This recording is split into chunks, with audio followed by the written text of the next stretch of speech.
बिस्मिल्लाहिर्रहमानिर्रहीम अस्सलाम वालेकुम।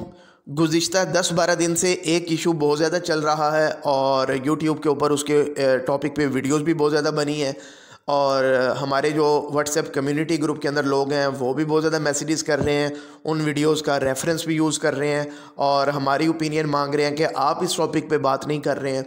तो मैंने आज मुनासिब समझा कि मैं इस टॉपिक के ऊपर बात करूं। तो आज की वीडियो में मैं 4 से 5 चीज़ें आपके साथ डिस्कस करूंगा। पहली तो ये कि जो मलिक रियाज साहब हैं उनके जो एसेट्स हैं वो मुंजमद हो गए हैं, उनके बैंक अकाउंट्स जो हैं वो फ्रीज़ कर दिए गए हैं और इसके अलावा जो बहरिया टाउन है उसके असासे क्या मुंजमद हो गए हैं, क्या उनके अकाउंट्स भी बंद हो गए हैं और क्या बहरिया टाउन के ऑफिस और वो बंद कर दिए गए हैं, जो बहरिया टाउन के प्लॉट्स थे उनकी सेल परचेज़ बंद हो गई है।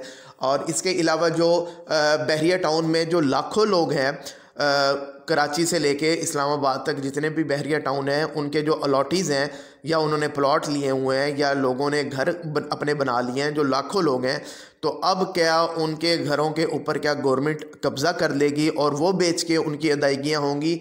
और इसके अलावा एक और क्वेश्चन बड़ा चल रहा है कि एक बड़ी हाउसिंग सोसाइटी का नाम आ रहा है कि शायद वो बहरिया टाउन को जो एक्वायर करने लगी है, बहरिया टाउन पे वो यानी कब्ज़ा करने लगी है। ठीक है, ये सारी चीज़ें इंशाल्लाह आज के व्लॉग में होगा। और इसके साथ अब कौन सी ऐसी चीज़ें हैं जो बहरिया टाउन में आपको नहीं ख़रीदनी चाहिए और इसके अलावा जो लोग ऑलरेडी प्रॉपर्टीज़ वहाँ ले चुके हैं जो अब बेचना चाह रहे हैं और उनके साथ अब क्या हो रहा है वहाँ पे, तो ये सारी चीज़ें मैं आज के व्लॉग में इंशाल्लाह डिस्कस आपके साथ करने जा रहा हूँ और इसके बाद इंशाल्लाह आपको किसी और एक्सप्लेनेशन की ज़रूरत नहीं रहेगी।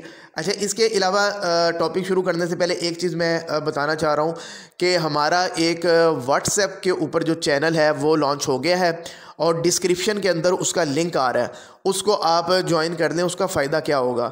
उसका ये फ़ायदा होगा कि हमारा जो यूट्यूब का चैनल है, ये जो डिटेल्ड एनालिसिस हैं जो 8, 10, 12 मिनट के एनालिसिस होते हैं, ये हम इसके लिए यूज़ करते हैं और बहुत ज़्यादा ऐसी चीज़ें हैं जो सिर्फ 1 मिनट के कंटेंट में बताई जा सकती हैं। वो रियल एस्टेट से रिलेटेड है। रियल एस्टेट से रिलेटेड 250-300 क्वेश्चन ऐसे हैं जो हर इन्वेस्टर को पता होने चाहिए या एंड यूज़र को, इन्वेस्टर दोनों को पता होने चाहिए। तो ऐसी, और उसके अंदर कंस्ट्रक्शन से रिलेटेड भी बहुत ज़्यादा मटीरियल है। तो ये सारी चीज़ें जो आप 1 मिनट या 1.5 मिनट के अंदर जो आप किसी एक छोटी सी बात को, किसी एक छोटी सी डेफिनेशन को, किसी एक छोटे टॉपिक को कंक्लूड कर सकते हैं, वो चीज़ें हम यूट्यूब के ऊपर नहीं कर पा रहे थे। तो इस तरह का जितना भी स्टफ़ होगा जो रियल एस्टेट की ट्रेनिंग आप कह लें इससे रिलेटेड होगा, वो सारा हम जो अपलोड करेंगे व्हाट्सएप के जो चैनल है उसके ऊपर करेंगे, वो हम यूट्यूब पे नहीं करेंगे। इसलिए आप जितने भी लोग हैं वो काइंडली उस चैनल को सब्सक्राइब कर लें और ताकि कोई भी चीज़ ऐसी, कोई भी पोस्ट, कोई भी ऐसा वीडियो, कोई भी शॉर्ट वीडियो, कोई भी इंफॉर्मेशन, कोई भी टिप आपसे मिस ना हो जाए और ताकि हर चीज़ आपको टाइमली मिलती रहे, इसलिए आप जो है ना उसको लाजमी ज्वाइन कर लें। अच्छा जी, अब आते हैं बहरिया टाउन की तरफ। आपको पता है कि बहरिया टाउन पिछले कुछ अरसे से इनके केसेस वगैरह अदालतों में चल रहे हैं, सुप्रीम कोर्ट वगैरह में, और मैंने एक लास्ट व्लॉग बहरिया टाउन कराची के हवाले से भी किया था। जो इनका लैंड वाला इशू था, जो 16,000-17,000 एकड़ ज़मीन का मसला था जो मलीर डेवलपमेंट अथॉरिटी से इन्होंने ली थी, लेकिन अदायगी जो करनी थी, जो सुप्रीम कोर्ट के डिसीजन के मुताबिक 460 अरब रुपया करनी थी, जो इन्होंने रोक ली और वो टाइमली इन्होंने इंस्टॉलमेंट नहीं दी, वो वापस केस सुप्रीम कोर्ट में आया, वो सारा मैंने डिटेल बता दी। अब अगेन एक और केस जो है 190 मिलियन पाउंड वाला जो केस चल रहा है, जिसके अंदर अदालत ने बार बार मलिक रियाज साहब को बुलाया, अदालत में वो पेश नहीं हुए, मुल्क से बाहर हैं वो। अब अदालत ने मजबूरन उनके और उनके बेटे के जो अकाउंट्स हैं वो मुंजमद किए, उनकी फैमिली के जो एसेट्स हैं उनको वो सीज़ कर रहे हैं। किस वजह से? कि वो अदालत में पेश नहीं हो रहे हैं। अभी मलिक रियाज साहब की एक स्टेटमेंट भी सोशल मीडिया पे आ रही है जिसमें वो कह रहे हैं कि हम कानूनी फोरम्स के ऊपर अपने जो इसका दिफा भी कर रहे हैं और सारा, लेकिन ऐसा है नहीं, क्योंकि अदालत तो मलिक रियाज साहब को बुला रही है ना, तो वो अदालत में पेश नहीं हो रहे हैं, जिसकी वजह से अदालत ने मजबूरन ये इकदाम उठाया है कि उनके जो एसेट्स हैं उनको सील कर दिया और उनके बैंक अकाउंट्स को सील कर दिया। अब वो जब तक नहीं आएंगे ये मामलात आगे नहीं बढ़ेंगे और ये मामले इसी तरह चलेंगे। अच्छा, तो ये तो उनकी फैमिली से रिलेटेड हो गया। अब इसका इम्पैक्ट बहरिया टाउन के ऊपर क्या आया? बहरिया टाउन के ऊपर ये इम्पैक्ट आया कि अब ज़ाहिर है बहरिया टाउन किसका है? वो मलिक रियाज साहब का है। अब जहां उनके पर्सनल एसेट सील हो रहे हैं, वहां बहरिया टाउन के अंदर भी जो बहरिया टाउन के अपने असासे हैं, लोगों के असासों की बात नहीं कर रहा, जो बहरिया टाउन के अपने असासे हैं जिसकी बुनियाद पे वो रेंटल इनकम भी लेते हैं या उनका उससे प्रॉफिट भी आता है, या बहरिया टाउन के अपने कोई प्लॉट्स वगैरह हैं, ये सारे जो एसेट्स हैं ये मलिक रियाज साहब के ही काउंट होंगे ना, क्योंकि वो इसके ऑनर हैं, तो वो सारे भी सीज हो गए हैं। अब सुनने में आ रहा है कि जो रावलपिंडी का जो बहरिया टाउन है उसका हेड ऑफिस जो है वो भी क्योंकि उनके नाम पे था वो सील कर दिया गया। इसके अलावा एक बात आ रही है कि बहरिया टाउन के जो प्लॉट्स हैं उनकी सेल परचेज जो है ना वो कम्प्लीटली बंद कर दी गई है।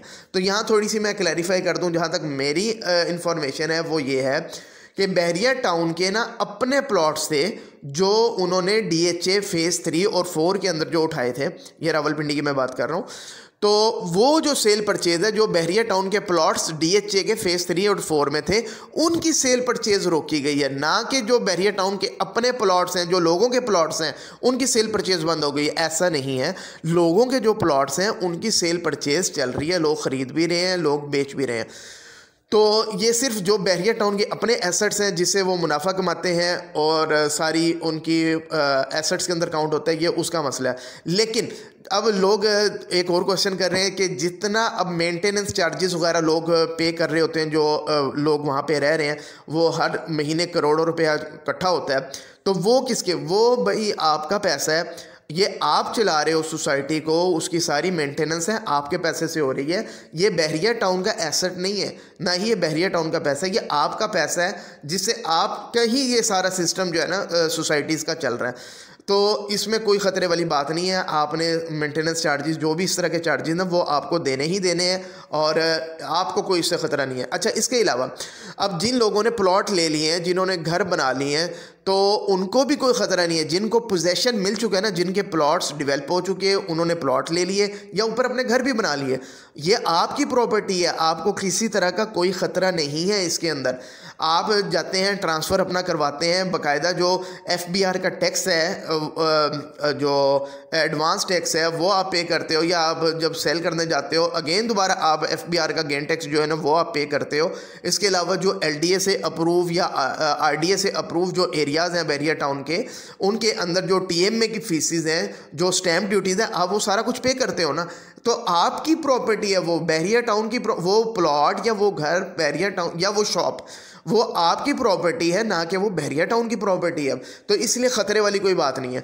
अच्छा, लेकिन इसका इम्पैक्ट अब ये आया है कि ये इतना प्रोपगंडा चल रहा है, इतने यानी कि जो मुखालफीन है वो भी ज़ाहिर करते हैं, जो दूसरी सोसाइटीज़ के जो डीलर हजरात हैं, जो कंपनीज़ हैं, वो भी प्रोपगंडा करती हैं क्योंकि उनको इसका वो डायरेक्टली इसके बेनिफिशरी होते हैं।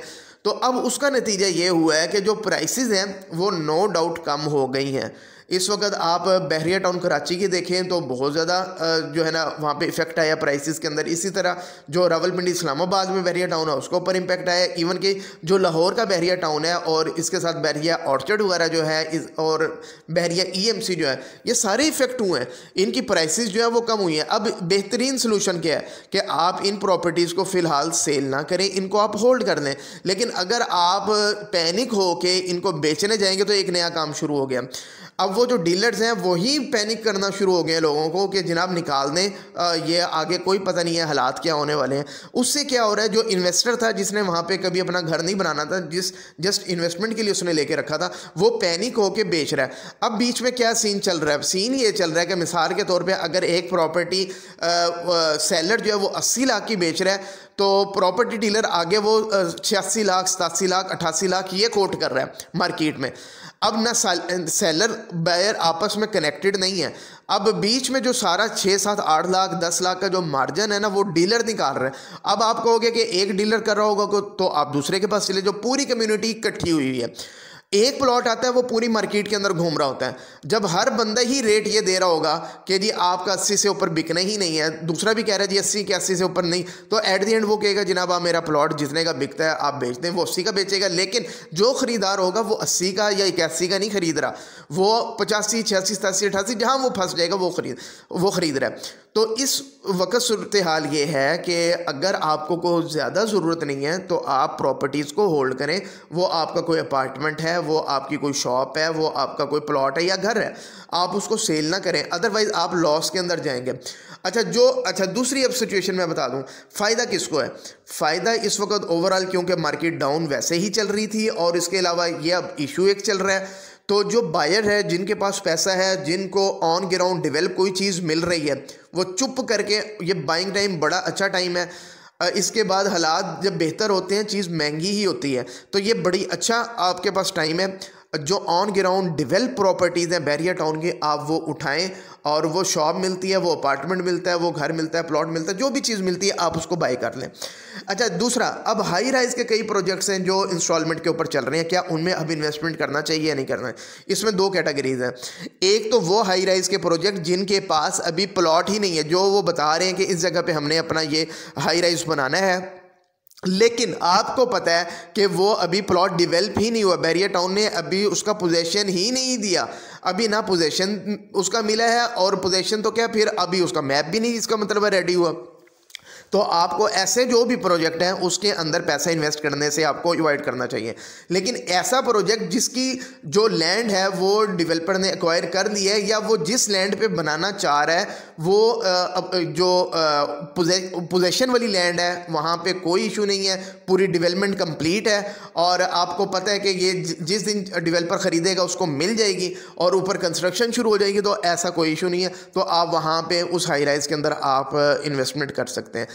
अच्छा, इसके अलावा जो फाइल्स की बात है, जो बैरिया टाउन, वो अगर लाहौर में कोई फाइल्स आ रही हैं, कोई नया सेक्टर आ रहा है, या आउटस्टेट के अंदर आ रहा है, या कराची के अंदर है, या पिंडी वाली साइड पे, जहाँ पे भी जो नए फेजेस आ रहे हैं, नए सेक्टर आ रहे हैं, या नई एक्सटेंशंस आ रही हैं, जिनकी फाइल्स आ रही हैं इंस्टॉलमेंट पे 4-5-6 महीने का टाइम जिसमें वो दे रहे हैं, लेकिन लैंड बैरिया टाउन के पास मौजूद है, लेकिन अभी डेवलपमेंट उन्होंने कर दी है। जब आप वो पैसे देंगे तो वो डेवलपमेंट करेंगे, तो वो थोड़ा सा, मेरा ख्याल ये है कि वो रिस्की हो सकता है थोड़ा, तो क्योंकि पैसा भी आप उनको देंगे, वो शायद पैसा किसी और मद में यूटिलाइज हो सकता है, तो शायद कुछ चीज़ें डिले हो सकती हैं। आप जैसे सोच रहे हैं कि मुझे 4-6 महीने में पोजेशन मिल जाएगा, शायद वो थोड़ा डिले हो के मिले, तो ये थोड़ा सा एक रिस्की फैक्टर हो सकता है। तो फाइल्स वालों को मैं सजेस्ट करूँगा कि वो थोड़ा मुहतात होकर चलें।